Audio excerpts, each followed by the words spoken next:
आज हम लोग क्लास 9 NCERT से पढ़ेंगे साइंस टॉपिक में चैप्टर नंबर 4 परमाणु की संरचना स्ट्रक्चर ऑफ द एटम। चलिए शुरू करते हैं। अध्याय 3 में हम यह पढ़ चुके हैं कि पदार्थ परमाणुओं और अणुओं से मिलकर बने हैं।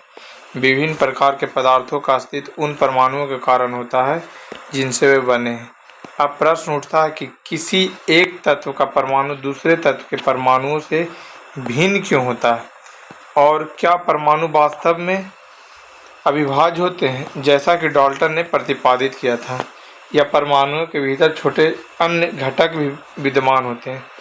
इस अध्याय में हमें इस प्रश्न का उत्तर मिलेगा। हम अब परमाणु कणों और परमाणु के विभिन्न प्रकार के मॉडलों के बारे में पढ़ेंगे, जिनसे यह पता चलता है कि ये कण परमाणु के भीतर किस प्रकार व्यवस्थित होते हैं।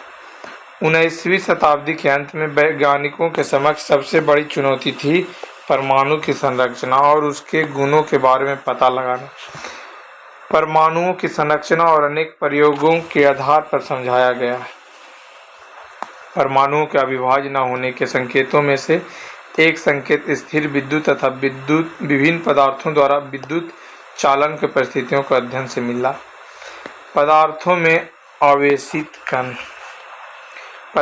आवेशित कण की प्रकृति को जानने के लिए आइए हम निम्न क्रियाकलाप करें। सूखे बालों पर कंघी कीजिए। क्या कंघी कागज के छोटे छोटे टुकड़ों को आकर्षित करती है? कांच के एक छड़ को सिल्क के कपड़े पर रगड़िए और इस छड़ को हवा से भरे गुब्बारे के पास लाइए। क्या होता है? ध्यान से देखिए। इन क्रियाकलापों से क्या हम यह निष्कर्ष निकाल सकते हैं कि दो वस्तुओं को आपस में रगड़ने से उनमें विद्युत आवेश आ जाता है? यह आवेश कहाँ से आता है? इसका उत्तर तब मिला जब यह पता चला कि परमाणु विभाज्य है और इसे और आवेशित कणों से बना है। परमाणुओं में उपस्थित आवेशित कणों का पता लगाने में कई वैज्ञानिकों ने योगदान दिया। 19वीं शताब्दी तक यह जान लिया गया था कि परमाणु साधारण और अविभाज्य कण नहीं है, बल्कि इसमें कम से कम एक अपरमाणु कण इलेक्ट्रॉन विद्यमान होता है, जिसका पता जे थॉमसन ने लगाया था। इलेक्ट्रॉनों के संबंध में जानकारी प्राप्त करने के पहले ई गोल्डस्टीन ने 1886 ईस्वी में एक नए विकिरण की खोज की, जिसे उन्होंने कैनाल रे 1886 में कैनाल रे का नाम दिया था। ये किरणें धनावेशित विकिरण थी, जिसके द्वारा अंततः दूसरे अपरमाणु कणों की खोज हुई। इन कणों को आवेश इलेक्ट्रॉन के आवेश के बराबर किंतु विपरीत तथा इनका द्रव्यमान इलेक्ट्रॉनों की अपेक्षा लगभग 2000 गुना अधिक होता है। उनको प्रोटॉन नाम दिया गया। सामान्यतः इलेक्ट्रॉन को E- के द्वारा और प्रोटॉन को P+ के द्वारा दर्शाया जाता है। प्रोटॉन का द्रव्यमान 1 इकाई और इसका आवेश +1 लिया जाता है। इलेक्ट्रॉन का द्रव्यमान नगण्य और आवेश -1 माना जाता है। ऐसा माना गया कि परमाणु प्रोटॉन और इलेक्ट्रॉन से बने हैं, जो परस्पर आवेशों को संतुलित करते हैं। यह भी प्रतीत हुआ कि प्रोटॉन परमाणु के सबसे भीतरी भाग में होते हैं। इलेक्ट्रॉन को आसानी से निकाला जा सकता है, लेकिन प्रोटॉनों को नहीं। अब सबसे बड़ा प्रश्न यह था कि ये कण परमाणु की संरचना किस प्रकार करते हैं। हमें इस प्रश्न का उत्तर नीचे मिलेगा। परमाणु की संरचना। हमने अध्याय 3 में डाल्टन के परमाणु सिद्धांत के बारे में पढ़ा है, जिसके अनुसार परमाणु अविभाज्य और अविनाशी था। लेकिन परमाणु के भीतर दो मूल कणों इलेक्ट्रॉन और प्रोटॉन की खोज ने डाल्टन के परमाणु सिद्धांत की इस धारणा को गलत साबित कर दिया। अब यह जानना आवश्यक था कि इलेक्ट्रॉन और प्रोटॉन परमाणु के भीतर किस तरह व्यवस्थित हैं। इसको समझाने के लिए बहुत से वैज्ञानिकों ने भिन्न भिन्न प्रकार के मॉडलों को प्रस्तुत किया। जे थॉमसन पहले वैज्ञानिक थे जिन्होंने परमाणुओं की संरचना से संबंधित पहला मॉडल पर परमाणुओं के संरचना से संबंधित पहला मॉडल जे थॉमसन ने दिया। थॉमसन का परमाणु मॉडल। थॉमसन ने परमाणुओं की संरचना से संबंधित एक मॉडल प्रस्तुत किया जो क्रिसमस केक की तरह था। इनके अनुसार परमाणु एक धनावेशित गोला था, जिसमें इलेक्ट्रॉनों को क्रिसमस केक में लगे सूखे मेवों की तरह थे। तरबूज के उदाहरण भी ले सकते हैं, जिसके अनुसार परमाणु में धन आवेश तरबूज के खाने वाले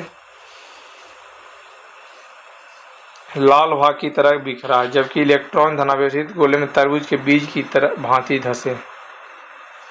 थॉमसन के परमाणु मॉडल। धनात्मक गोला इलेक्ट्रॉन। ब्रिटिश भौतिक शास्त्री जे थॉमसन 56 से 1940 का जन्म 18 दिसंबर 1856 में मैनचेस्टर के कीचम हिल क्षेत्र में हुआ था। इलेक्ट्रॉन की खोज के कारण 1906 में इनको भौतिक शास्त्र में नोबेल पुरस्कार मिला। 35 वर्ष तक वे कैम्ब्रिज के कैवेंडिश प्रयोगशाला के निदेशक थे और उनके शोध के साथ सहयोगियों को भी आगे चलकर नोबेल पुरस्कार मिला। थॉमसन ने प्रस्तावित किया कि परमाणु धन आवेशित गोले का बना होता है और इलेक्ट्रॉन उसमें धंसे होते हैं। ऋणात्मक और धनात्मक आवेश परमाणु में समान होते हैं, इसलिए परमाणु वैद्युतीय रूप से उदासीन होते हैं। यद्यपि थॉमसन के मॉडल से परमाणु के उदासीन होने की व्याख्या हो गई, किंतु दूसरे वैज्ञानिकों द्वारा किए गए प्रयोगों के परिणामों को इस मॉडल के द्वारा समझाया नहीं जा सका, जैसा कि हम आगे देखेंगे। रदरफोर्ड का परमाणु मॉडल। अर्नेस्ट रदरफोर्ड यह जानने के इच्छुक थे कि इलेक्ट्रॉन परमाणु के भीतर कैसे व्यवस्थित होते हैं। उन्होंने एक प्रयोग किया। इस प्रयोग में तेज गति से चल रहे अल्फा कणों को सोने की पन्नी पर लटकाया गया। इन्होंने सोने की पन्नी इसलिए चुनी क्योंकि वे बहुत पतली परत चाहते थे। सोने की पन्नी 1000 परमाणुओं के बराबर मोटी थी। अल्फा कण द्विआवेशित हीलियम कण होते हैं। अल्फा कण द्विआवेशित हीलियम कण होते हैं, अतः ये धनावेशित होते हैं। चूंकि इनका द्रव्यमान 4 यूनिट होता है, इसलिए तीव्र गति से चल रहे इन अल्फा कणों में पर्याप्त ऊर्जा होती है। यह अनुमान था कि अल्फा कण सोने के परमाणुओं में विद्यमान अपरमाणु कणों को द्वारा विक्षेपित होगी। चूंकि अल्फा कण प्रोटॉन से बहुत अधिक भारी थे, इसलिए उन्होंने इनके अधिक विक्षेपण की आशा नहीं की थी। सोने की परत द्वारा अल्फा कणों का प्रकीर्णन। लेकिन अल्फा कण प्रकीर्णन प्रयोग ने आशा के बिल्कुल विपरीत परिणाम दिया। इससे निम्नलिखित परिणाम मिले।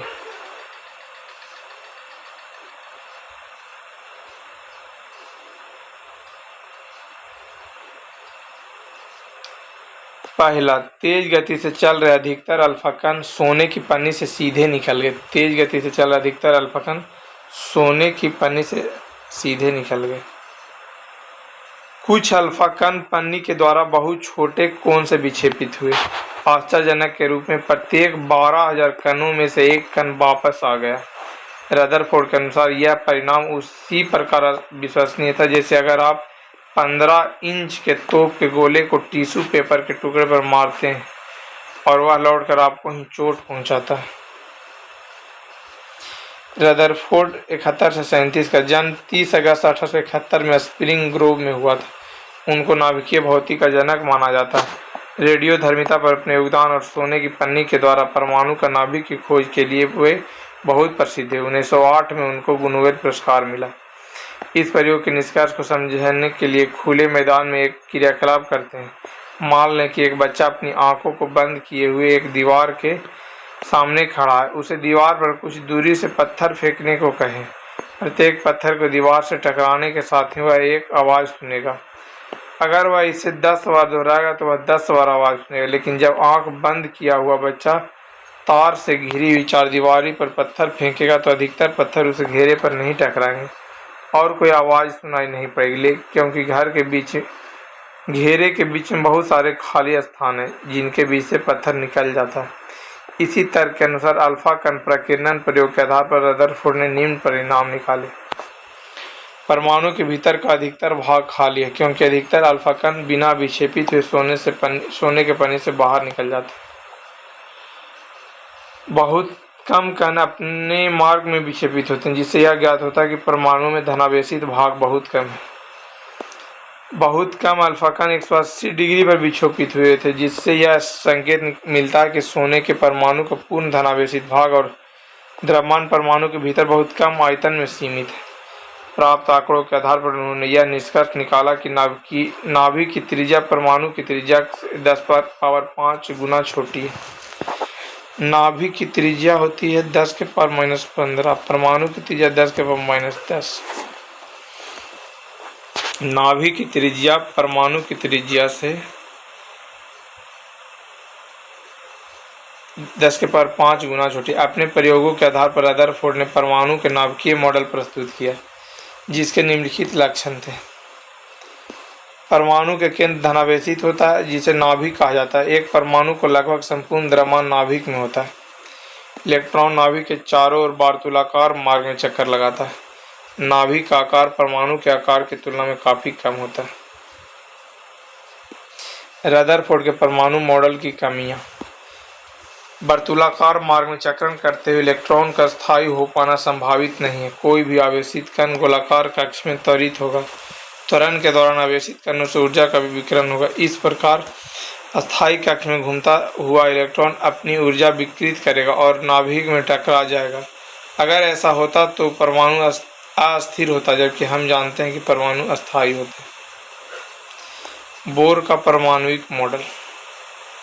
रदरफोर्ड के मॉडल पर उठी आपत्तियों को दूर करने के लिए नील्स बोर ने परमाणु की संरचना के बारे में निम्नलिखित इलेक्ट्रॉन केवल कुछ निश्चित कक्षाओं में ही चक्कर लगा सकता है, जिन्हें इलेक्ट्रॉन की विविक्त कक्षा कहते हैं। जब इलेक्ट्रॉन इस विविक्त कक्षा में चक्कर लगाते हैं तो उनकी ऊर्जा का विकिरण नहीं होता। नील्स बोर का जन्म 7 अक्टूबर 1885 में कोपेनहेगन में हुआ था। 1916 में कोपेनहेगन विश्वविद्यालय में उनका भौतिक शास्त्र का प्रोफेसर नियुक्त किया गया। 1922 में उनको परमाणु की संरचना पर अपने योगदान के लिए नोबेल पुरस्कार मिला। प्रोफेसर बोर के विविध लेखों पर आधारित 3 पुस्तकें प्रकाशित हुई। The theory of spectra and atomic constitution, atomic theory और द डिस्क्रिप्शन ऑफ नेचर। इन कक्षाओं या कोषों को ऊर्जा स्तर कहते हैं। चित्र 4.3 में एक परमाणु के ऊर्जा स्तरों को दिखाया गया। किसी परमाणु को ऊर्जा स्तर। नाभिक में सबसे ज्यादा KLMN। ये कक्षाएं या संख्याओं के द्वारा दिखाई जाती है।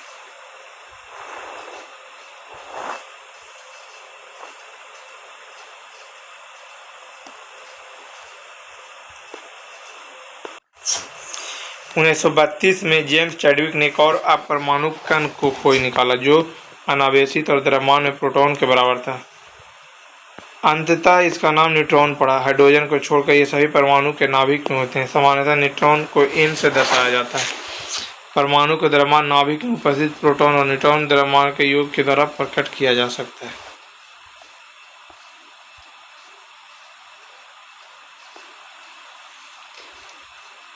विभिन्न कक्षाओं में इलेक्ट्रॉन कैसे वितरित होते हैं। परमाणुओं के विभिन्न कक्षाओं में इलेक्ट्रॉन का वितरण के लिए बोर और बरी कुछ नियम प्रस्तुत किए, जिसे बोर-बरी स्कीम के नियम से जाना जाता है। इन नियमों के अनुसार किसी कक्षा में उपस्थित अधिकतम इलेक्ट्रॉन की संख्या को सूत्र 2n² से दर्शाया जाता है, जहाँ n कक्षा की संख्या या ऊर्जा स्तर है। इसलिए इलेक्ट्रॉन की अधिकतम संख्या पहले कक्ष या K कोष में होगी। 2 गुने 1² 2n² फार्मूला होता है। K बराबर 1, L बराबर 2, M बराबर 3, N बराबर 4, KLMN O बराबर 5।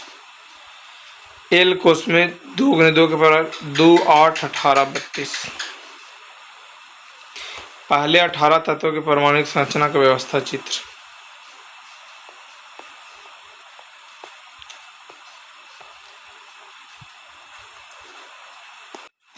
सबसे बाहरी कोष में इलेक्ट्रॉनों की अधिकतम संख्या 8 हो सकती है। किसी परमाणु के लिए दिए गए कोष में इलेक्ट्रॉन तब तक स्थान नहीं लेते हैं जब तक कि उससे पहले वाले भीतरी कक्ष पूर्ण रूप से भर नहीं जाते। इससे स्पष्ट होता है कि कक्षाएं क्रमानुसार भरती है। पहले 18 तत्वों को परमाणु संरचना की व्यवस्था चित्र के 4.4 में दिखाया गया। अस्थायी परमाणुिक मॉडल तैयार करें तथा पहले 18 तत्वों के इलेक्ट्रॉनिक विन्यास को दिखाएं। पहले 18 तत्वों के परमाणुओं की संयोजन सारणी में दी गई है। संयोजकता। हम पढ़ चुके हैं कि परमाणुओं के विभिन्न कक्षाओं में इलेक्ट्रॉन किस प्रकार व्यवस्थित होते हैं। किसी परमाणु के सबसे बाहरी कक्षा में उपस्थित इलेक्ट्रॉनों को संयोजकता इलेक्ट्रॉन कहा जाता है। बोर-बरी स्कीम से हम जानते हैं कि किसी परमाणु को बाह्यतम कक्षा में अधिकतम 8 इलेक्ट्रॉन रख सकता है। यह देखा गया कि जिन तत्वों के परमाणुओं के बाह्यतम कक्षा पूर्ण रूप से 8 से भरे होते हैं वे रासायनिक रूप से सक्रिय नहीं होते हैं। दूसरे तत्व में ऐसे तत्वों को संयोजन शक्ति या संयोजकता शून्य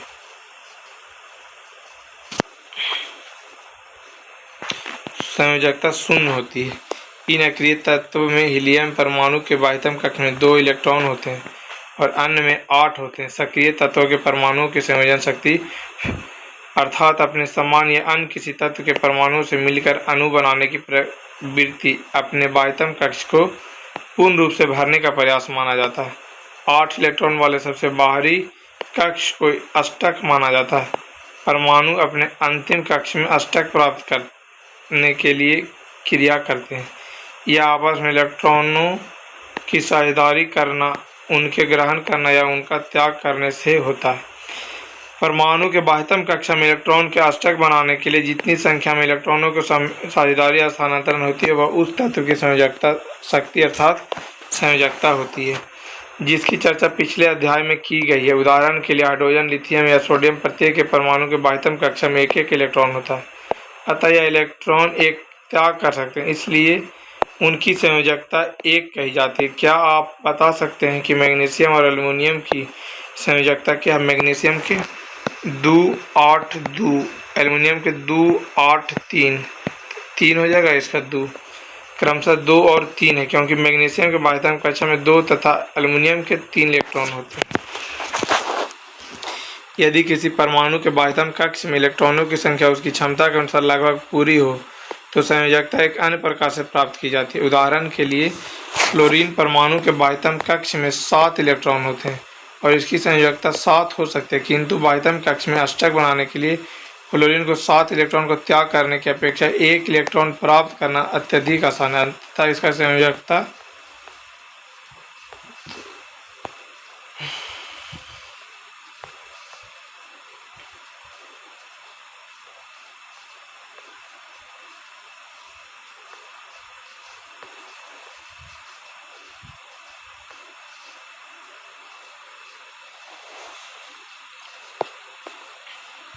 विभिन्न सेलों में इलेक्ट्रॉनों का वितरण के साथ पहले 18 तत्वों का परमाणुओं का संयोजन।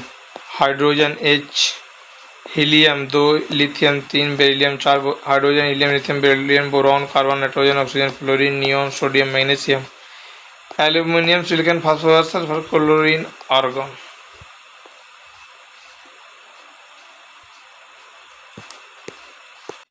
Hydrogen, helium, lithium, beryllium, boron, carbon, nitrogen, oxygen, fluorine, neon, sodium, magnesium, aluminium, silicon, phosphorus, sulphur, chlorine, argon.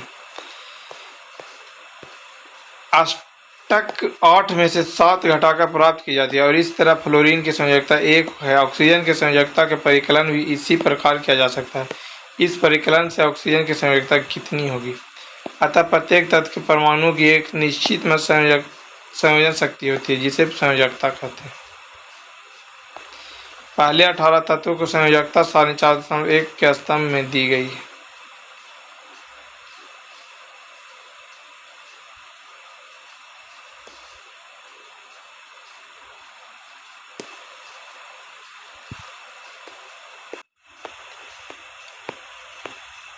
परमाणु संख्या तथा द्रव्यमान संख्या। परमाणु संख्या।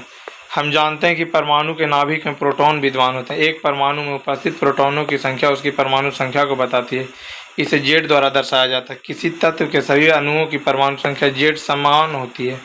वास्तव में तत्वों में उनके परमाणु में विद्यमान प्रोटॉनों की संख्या से परिभाषित किया जाता है। हाइड्रोजन के लिए Z बराबर 1, क्योंकि हाइड्रोजन परमाणु के नाभिक में केवल 1 प्रोटॉन होते हैं। इसी प्रकार कार्बन के लिए Z बराबर 6। इस प्रकार एक परमाणु के नाभिक में उपस्थित प्रोटॉनों की कुल संख्या को परमाणु संख्या कहते हैं। द्रव्यमान संख्या। एक परमाणु के अपरमाणु कणों को अध्ययन के बाद हम इस निष्कर्ष पर पहुंच सकते हैं कि व्यावहारिक रूप में परमाणु का द्रव्यमान उसमें विद्यमान प्रोटॉनों और न्यूट्रॉनों के द्रव्यमान के कारण होता है। ये परमाणु के नाभिक में विद्यमान होते हैं, इसलिए इन्हें न्यूक्लियॉन भी कहते हैं। परमाणु के लगभग संपूर्ण द्रव्यमान उसके नाभिक में होता है। उदाहरण के लिए कार्बन का द्रव्यमान 12 U है, क्योंकि इसमें 6 प्रोटॉन और 6 न्यूट्रॉन होते हैं। इसी प्रकार एल्युमिनियम का द्रव्यमान 27 यूनिट है, 13 प्रोटॉन और 14 न्यूट्रॉन है। एक परमाणु के नाभिक में उपस्थित प्रोटॉनों और न्यूट्रॉनों की कुल संख्या के योग को द्रव्यमान संख्या कहते हैं। किसी परमाणु को दर्शाने के लिए परमाणु संख्या, द्रव्यमान संख्या और तत्व के प्रतीक इस प्रकार लिखा जाता है। द्रव्यमान संख्या, तत्व का प्रतीक परमाणु संख्या। जैसे सोडियम है, परमाणु संख्या 23, द्रव्यमान परमाणु संख्या 11, द्रव्यमान संख्या 23।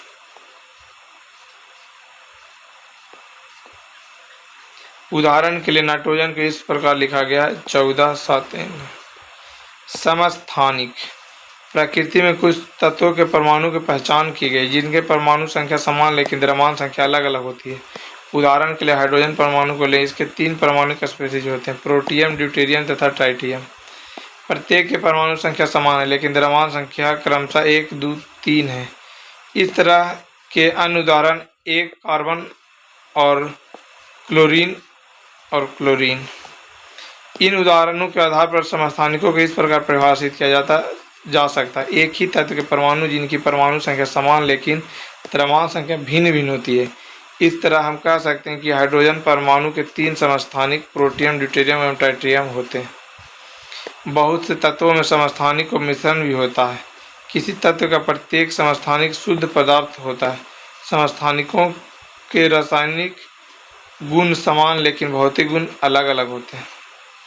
प्रकृति में क्लोरीन 2 समस्थानिकों रूपों में पाया जाता है जिसका द्रव्यमान 35 यूनिट और 37 यूनिट है, जो 3:1 के अनुपात में होते हैं। अब यह प्रश्न उठता है कि किस द्रव्यमान को क्लोरीन परमाणु का द्रव्यमान मानना चाहिए। आइए इसका पता लगाएं। क्लोरीन के औसत परमाणु द्रव्यमान 35 × 75/100 प्लस 37 × 25/100, 3:1 में रहता है। किसी प्राकृतिक तत्व के एक परमाणु का द्रव्यमान उस तत्व में विद्यमान सभी प्राकृतिक रूप से पाए जाने वाले परमाणुओं के औसत द्रव्यमान के बराबर होता है। अगर किसी एक तत्व का कोई समस्थानिक नहीं है तो परमाणु का द्रव्यमान उसमें उपस्थित प्रोटॉन और न्यूट्रॉन द्रव्यमान का योग होता है। लेकिन अगर एक तत्व समस्थानिक रूप में उपस्थित होता है तो हमें प्रत्येक समस्थानिक रूप के प्रतिशत जानना होगा और औसत द्रव्यमान की गणना करनी होगी। इसका मतलब यह नहीं है कि क्लोरीन के परमाणु का द्रव्यमान एक भिन्नात्मक संख्या है। इसका तात्पर्य यह हुआ कि अगर आप क्लोरीन के कुछ मात्रा लेते हैं तो इसमें क्लोरीन के समस्थानिक होंगे और औसत द्रव्यमान 35.5 होगा। समस्थानिकों के अनुप्रयोग।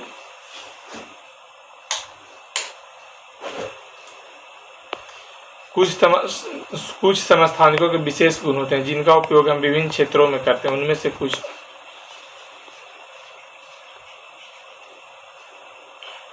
कुछ निम्नलिखित हैं।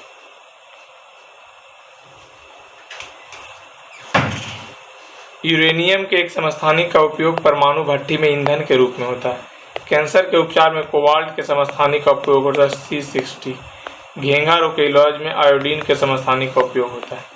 समभारिक, 2 तत्वों कैल्शियम परमाणु संख्या 20 और आर्गन परमाणु संख्या 18 के बारे में विचार कीजिए। परमाणु में प्रोटॉन की संख्या भिन्न भिन्न है। दोनों तत्वों की द्रव्यमान संख्या 40 है, यानी तत्वों के इस जोड़े के अणुओं में कुल न्यूक्लियनों की संख्या समान है। अलग अलग परमाणु संख्या वाले तत्व को जिनकी द्रव्यमान संख्या समान होती है समभारिक कहा जाता है। आपने क्या सीखा? इलेक्ट्रॉन और प्रोटॉन की खोज क्रमशः जे थॉमसन और इलेक्ट्रॉन की खोज जे थॉमसन और गोल्डस्टीन किए थे। प्रोटॉन का याद रखने के लिए द गोप चैन। इलेक्ट्रॉन का थॉमसन हो गए, प्रोटॉन का गोल्डस्टीन हो गए और न्यूट्रॉन का चैडविक हो गए। जे थॉमसन ने यह प्रस्तावित किया था कि इलेक्ट्रॉन धनात्मक गोले में धंसे होती है। रदरफोर्ड का अल्फा कणों को प्रकीर्णन प्रयोग ने परमाणु केंद्रक की खोज की। रदरफोर्ड के परमाणु मॉडल ने प्रस्तावित किया कि परमाणु के अंदर बहुत छोटा केंद्रक होता है और इलेक्ट्रॉन केंद्रक के चारों ओर घूमते हैं। परमाणु की स्थिरता के इस मॉडल को व्याख्या नहीं की जा सकती। नील बोर द्वारा दिया गया परमाणु का मॉडल अधिक सफल था। उन्होंने प्रस्तावित किया कि इलेक्ट्रॉन केंद्रक के चारों ओर निश्चित ऊर्जा के साथ अलग अलग कक्षाओं में वितरित है। अगर परमाणु की सबसे बाहरी कक्षाएं भर जाती है तो परमाणु स्थिर होगा और कम क्रियाशील होगा। जेम्स चैडविक ने परमाणु के अंदर न्यूट्रॉन की उपस्थिति की खोज की। इस प्रकार परमाणु के 3 अपरमाणु कण हैं, इलेक्ट्रॉन, प्रोटॉन और न्यूट्रॉन। इलेक्ट्रॉन ऋण आवेशित होते हैं, प्रोटॉन धन आवेशित और न्यूट्रॉन अनावेशित होते हैं। इलेक्ट्रॉन का द्रव्यमान हाइड्रोजन परमाणु के द्रव्यमान का 1/2000 गुना इलेक्ट्रॉन का द्रव्यमान हाइड्रोजन परमाणु द्रव्यमान का 1/2000 गुना होता है। प्रोटॉन और न्यूट्रॉन में प्रत्येक का द्रव्यमान 1 इकाई लिया जाता है। परमाणु के कक्षों में k एलिमेंट का नाम दिया गया है। संयोजकता परमाणु का संयोजन शक्ति है। एक तत्व की परमाणु संख्या केंद्रक में विद्यमान प्रोटॉनों की संख्या के बराबर होती है। परमाणु की द्रव्यमान संख्या केंद्रक में विद्यमान न्यूक्लियनों की संख्या के बराबर होती है। समस्थानिक एक ही तत्व के परमाणु हैं जिनकी द्रव्यमान संख्या भिन्न भिन्न होता है। संभारिक वे परमाणु जिनके द्रव्यमान संख्या समान लेकिन परमाणु संख्या भिन्न भिन्न होता है। तत्वों को उनके प्रोटॉनों की संख्या के आधार पर परिभाषित किया जा सकता है। चैप्टर नंबर 4 केमिस्ट्री, चारों चैप्टर खत्म हो गया। अब बायोलॉजी है नेक्स्ट, उसको शुरू करेंगे। तब तक के लिए धन्यवाद।